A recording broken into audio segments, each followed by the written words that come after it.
அந்த லாபம் மக்களுக்கு சென்றடைவதை நாம் விளக்க வேண்டும். அதே போல பிரைம் மினிஸ்டர்ஸ் ஆவாஸ் யோஜனா என்று குறைந்த வட்டியிலே 12 லட்சம் ரூபாய் வரை தமிழகத்திலிருந்து அதிக பல நாடுகளை நமது கட்சியிலிருந்து வீடு கட்டும் ஏபிஒய் அந்த திட்டத்தின்படி நாம் கொடுத்திருக்கின்றோம். அது மானிய தொகையாக கிடைக்கின்றது. அதாவது 12 லட்சம் ரூபாய்க்கு வீடு கட்டினா 2.25 லட்சம் ரூபாய் தள்ளுபடி.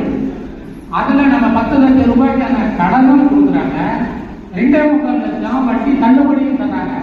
இந்த மாதிரி வீடு கொடுப்பதற்கு தமிழகம் முழுக்க திட்ட இயக்கம் நடந்துட்டு இருக்கிறப்ப மாபெரும் ஊழல் லால்குடி வட்டாரத்திலே மாபெரும் ஊழல் செய்து அந்த திட்டங்களை பொதுமக்களுக்கு எடுத்து செல்லாமல் பயனாளிகளின் பெயரை மட்டும் கொடுத்து மாபெரும் ஊழல்